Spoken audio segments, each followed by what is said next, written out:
A broadside of the original Declaration of Independence. I'm going to look at one right now, and there are probably just 20 left in private hands.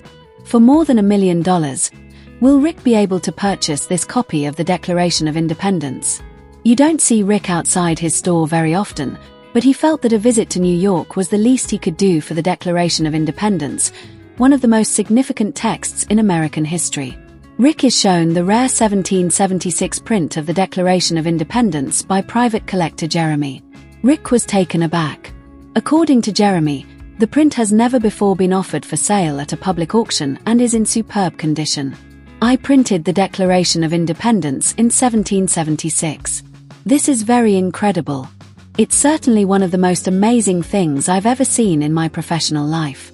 Rick shares with Jeremy his knowledge of the print's provenance on the table. After taking a copy from Congress and filling it out, John Dunlop went to the printing business and produced roughly 200 copies.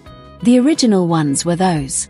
During that time, it was obtained by other printers, who produced copies. They are now examining one that was printed in New Hampshire. The process essentially involves taking a copy from Congress, writing everything out, returning to the print shop, laying out his print, and then printing them. They estimate that he printed about 200 of them. All right. That was the first one, too. They were then copied by other printers across the nation once they managed to obtain them. This is the one from New Hampshire. That's right. That's right. Although it was a little slow for disseminating news at the time, it was their only option.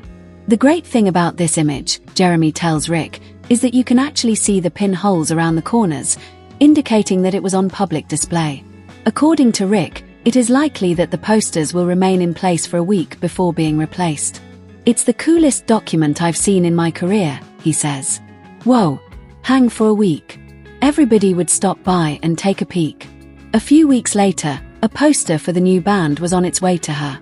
Their salvation was never intended. It's the coolest thing I've ever seen in my professional life in terms of paperwork. Rick is informed by Jeremy that the National Constitution Center in Philadelphia had this copy on exhibit. It is quite uncommon and in superb shape. The asking price is $2 million. Blimey. Rick takes a pause before saying, okay, the money wasn't the only concern. Was the document real? He knows he has to call in the best to authenticate this. The best document guy he knows in New York. Jeremy had no objections. It's in exceptional condition. It's extremely scarce. $2 million. Okay. Everything looks right on it, but I just want a document expert to look at it. I have one coming down. Best document guy in the yard. The expert walked in. He was thrilled to see the document. Rick tells him that everything looks right to him, but he doesn't want to be 99% sure. He wants to be 100% sure. The expert says he would normally have to take the document out of the frame to authenticate it, but he has seen this exact copy before. Rick immediately turns his gaze towards him. The expert says what he did was to compare this copy with the other ones. Thrilled to see this. I'm Seth Kerr, and I'm a dealer and a museum collection builder and an expert in important historic documents. Everything looks right to me, but like I don't want to be 99% sure, right? The expert says the nail holes were one of the key features. He says the nails back then were not consistent in shape and size because they were all handmade. He also points out the impression of the letters on the document. He says the signed copy that was popular was a souvenir that was done a month later. He says the copy is 100% legit. Rick was a little bit relieved. One down. 2 million more to go. So there were a couple hundred printed on the night of July 4th to 5th. They're sent out by John Hancock, and the major cities where they arrive reprint them. And this copy actually was posted on a wall. The expert says the document can go for $2 million at auction now. Rick and Jeremy looked at each other. Now time to haggle. Rick explains the details involved in auctions to Jeremy before saying he will pay $1,400,000. Jeremy took a long pause before saying he understands Rick's point about fees, that he will sell for $1,500,000. Rick says they should meet in the middle, $1.45 million. Jeremy hesitantly agrees. They shook hands to seal the deal. A seller brings a rare Monet painting worth millions to Pawn Stars. Will he walk out a millionaire? Good. How are you today? Oh, pretty good. What do we have here? Well, it's a Claude Monet painting. A seller walks into Pawn Stars carrying a large painting. Rick's curiosity was immediately piqued. The seller tells Rick that it was a Claude Monet painting. Rick looks at the seller skeptically. The seller tells him the painting is real. He tells Rick that it was a collateral for a loan. That's one huge loan. He says the person died in the hospital. Ouch. The seller is hoping to get $2 to $3 million for it. Had the painting for 3 years, and to be honest with you, it's not really my kind of art. I am not an art collector. Rick knows the name Monet. It's a popular name in the art world. Claude Monet was the forerunner of the Impressionist movement. It was named after his painting Impression Sunrise, and that's why his paintings are worth millions of dollars. His paintings were a little bit blurry, but you could still see details. That's Impressionism. The seller brought out some documents for Rick to see. There was Pissarro, there was Renoir. All these really, really great artists came out of it. He started it. I mean, Impressionism is named after his painting Impression Sunrise. According to the document, the painting was displayed in the Las Vegas Institute of Fine Arts, which the seller pointed out to Rick. The insurance policy for the painting at that time was also attached, and it was insured for $2.1 million. Rick looked at the seller. Everything is looking good so far. Rick knows a real Monet is not something you see every day, but he needs to be sure the painting is real. Forward to 1997. The painting was actually displayed at the Las Vegas Museum of Fine Art. Pawn Stars might not be a mega shop, but Rick still spends some good money every once in a while, especially when a good item walks in. He tells the seller not to worry, that if he can authenticate the painting, then they can start haggling. He tells the seller that he wants to bring a pair of expert eyes to look at the painting and also to appraise it. The seller was pretty confident that it would further help his cause. So, let me get a friend down here. Okay, if this is legit, I think we can both make money off it. Okay, good. Alright, I'll be right back. The expert walked in.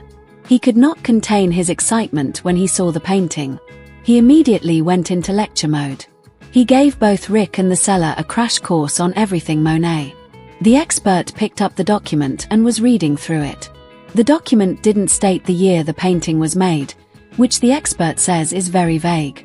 Rick raised his eyebrow in a skeptical manner. He established probably the most important artistic movement of the last 200 years.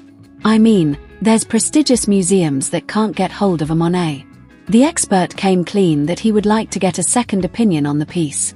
He says for high-end pieces like this, the more opinion you get, the better. The other expert came in, a much older man. He says if it turns out to be authentic, then it will be an important Monet because of the size and the subject of the painting. If this piece is authentic, this could certainly be the most valuable piece I've ever checked out for Rick. He says if it's a real Monet, it should be around 150 years old and there should be cracks on the painting. He checked the painting and there were no cracks. Also, no paint seeping into the canvas from the back. He says it's not a Monet. What a bummer for the seller. He was speechless. Rick shrugs, almost smiling. His experience was handy once again. The seller left dejected, carrying a worthless collateral for a loan that will never be paid. A seller is expecting millions of dollars for his violin. Will Rick give it to him? I bought a new house a couple months ago and there's an old cedar chest and I was going through it. There was a violin at the bottom of it. I pulled it out and took a look at it and my heart just started beating. I thought I found a real Stradivarius fiddle and going to make millions of dollars.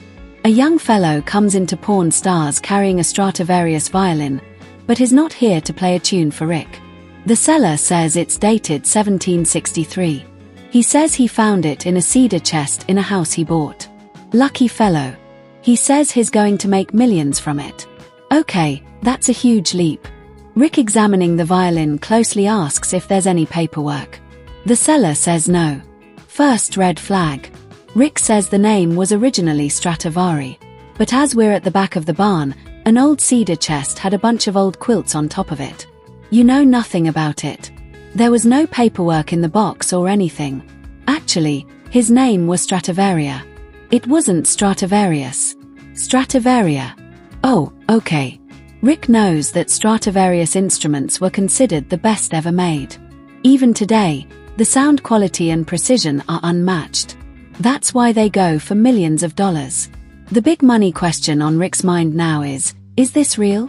Is he actually holding an authentic Stradivarius violin? Rick says he does not think this is a real Stradivarius. He has been in this business long enough to be a cynic. Many people would argue that even today, the sound quality and the precision cannot be matched. That's why they go for millions of dollars. You're either the luckiest man alive or I don't know what you are. Well, if it was a real Stradivarius, it would be worth millions. Yeah, you got a better chance of hitting the lottery though, my friend.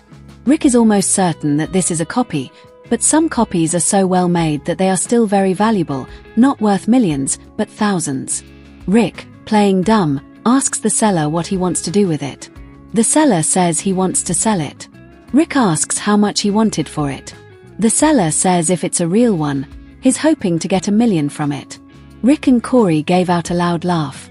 I'm 99% sure this is a cop, but some copies were so well made, they're still worth a lot of money. Not millions, but thousands. Rick knew that it was time to authenticate the merchandise. He tells the seller that he will have to call in a buddy of his to authenticate and appraise the violin. The seller was a bit confident. He has nothing to lose except a potential $1 million out of nothing. Rick tells him if it turns out to be real, he will give him the $1 million instantly. Talk about winning the lottery. I can call him in. He can take a look at it. There could be something here. All right. And when he confirms it's a Stradivarius, I want my $1 million. Well, if it's a real Stradivarius, I'd give you $1 million a minute. The expert says he's a violin maker. He has been doing it for 20 years now. Impressive. Like all experts, he went into tutor mode by giving them a brief lecture about the history of Stradivarius violins. He checked both sides of the violin and said the type of wood used checks out. 1 green flag for the seller. The expert says it's what any violin maker would use. Scratch that green flag. It's a miracle. Antonio Stray gave us the modern violin. Essentially, he improved upon the sound. He gave the instrument more power. He wanted a violin that could project over a barrow-sized orchestra. The expert carefully opened up the violin to examine it. The seller looked on nervously. Moment of truth. The expert says it was fascinating. After looking inside, he noted that the bar inside was a good sign. The seller could not contain the tension he was feeling. He had to voice out. He saw another thing inside that was typical of a Stradivari. He finally gave his verdict that it was a copy and not the real deal. Ouch. Get a little feel of the style of the instrument inside. See if I can see any interior construction. Well, this is really interesting. I think I might have found something. I see it does have a bass bar that's a separate piece of wood from the top. So, that's good. Man, you're killing me. The seller was speechless. The expert says it was not worth more than $500. The seller asks Rick how much he's willing to buy it. Much to his utmost disappointment, Rick says he's not buying it. The violin was not worth the trouble of refurbishing and selling. The seller was left dejected, but there was nothing he could do. After all, he was just casting his fishing line into a washed-away lake, hoping to reel in a great white shark. Will Rick be able to get his hands on the holy grail of coins, collecting in a deal worth over $30 million? The 1933 Double Eagle $20 gold. And it was auctioned off in 2021 for almost $19 million. When the 1933 Double Eagle $20 gold piece, the most sought-after coin in the whole world, was offered to Rick, he could not resist leaving the shop to see for himself. The coin was auctioned off in 2021 for almost $19 million, making it the most expensive coin in the world. Wow. Even the great Rick was nervous. Ian, the seller with 2 bodyguards, walks into the room. Rick could not wait to see it. He was in awe when he held the coin. His little light didn't shine out when he opened the bag. It did. It did. Wow. It's just incredible. It's the Holy Grail. Most valuable coin in the world. That's amazing. Rick could not pass up the opportunity to flex his history muscles. He tells the seller that the coin was commissioned by Teddy Roosevelt, who felt the older coins were ugly. The coin, considered to be one of the most beautiful ever, was designed in 1907. With the Gold Confiscation Act in 1933, the coin was returned to the banks in exchange for paper money. The mint made some more coins in 1933, but they were never issued. Here designed literally considered one of the most beautiful coins ever made. It's funny that one Roosevelt had this coin designed and the other Roosevelt had it taken out of circulation. They were supposed to melt all of them down, but a few of the coins got out. If you possess one of the coins back then, you will be jailed because the government declared them stolen. The seller tells Rick that it was true that the government had taken control of every coin, but this was the only one that was legalized to be owned.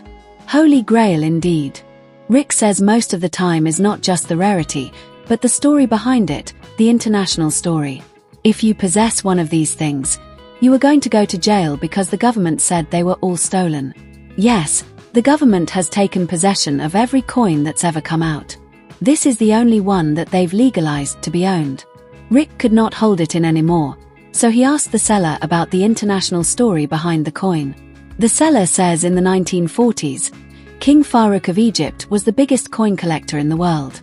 He purchased the coin in the United States and applied for an export license. That export license is the sole reason why the coin is the only one that was legal to own. He exported the coin to Egypt, but it disappeared for 40-odd years. In the 1940s, King Farouk of Egypt was the biggest coin collector in the world and purchased the coin in the United States. Applied for an export license, and mainly because of that export license is the reason why there's this one coin that's legal to own. When the coin resurfaced in the 1990s in the US, 2 coin dealers were arrested by the FBI in a sting operation for trying to sell the coin. There were legal actions for many years and the final verdict was that the coin was legal to be sold and owned. The coin is up for sale again and the owner is looking for offers over $30 million. Wow, that's steep. Rick took a long pause, scratched his chin. An expert's opinion is needed and fast. As soon as it arrived in America, there was a sting operation by the FBI and 2 coin dealers were arrested for being involved in it, trying to sell the coin. And then for many years, there was legal action and the end result was that the coin was legal to be sold and to be legally owned. The expert walks in. The first word he utters is, "Wow." He went into history mode telling those present in the room the fascinating backstory of the coin. He says books were even written about this one coin. He says the coin was forbidden to own back then and this one is the only one that was legal to own. That's why it is the most famous coin in the world. He picks it up and examines it closely. The coin was in perfect condition. Beautiful original 1933 double eagle. But the most important thing about this coin is the best story of any coin. It's the most famous coin. There are literally books written about just this one coin. The expert says the coin is legit. Everything checks out. Now that the authentication is over with, here comes the haggling part. Rick tells the seller that he knows only one collector willing to buy the coin, and is offering $25 million, including his small commission. The seller says it's a nice offer, but the coin is the ultimate trophy of any coin collector, so he can't accept that offer. They shook hands before going their separate ways. Will Rick be able to buy this remnant of the Titanic wreckage valued at $1,200,000? Just landed in London for my much-needed vacation. Now I'm headed out to the city of Chester to check out my buddy's pawn shop. Guys, what's up? Long time no see, too. While vacationing in London, Rick decides to visit his buddy's pawn shop. Maybe he might find something interesting to buy. He got to shop and met his buddy. They've known each other for 5 years now. The buddy says Rick's pawn shop in America has about 200 years of history, while his in England has about 200 years of history. Ouch. He tells Rick he has something that will blow his mind off. Oh, the suspense. I mean, his pawn shop's good, but it's American at the end of the day. He's got 200 years of history. We've got 2,000 years of history. It's got nothing compared to us. He opens a little box revealing a piece of rusted metal. Rick says, "Wow, it's beautiful." The sarcasm in his voice was nearly audible. After asking what it was, Rick bursts out laughing. He is informed by his friend that he believes it to be merely a piece of rusted metal. According to Rick, he is observing a fragment of corroded metal. They both chuckled. Whoa! It's breathtakingly gorgeous. What is it? You believe it to be a chunk of rusted metal, don't you? It is, in fact, a piece of rusted metal. Do you recall that incredibly well-known ship that would never sink?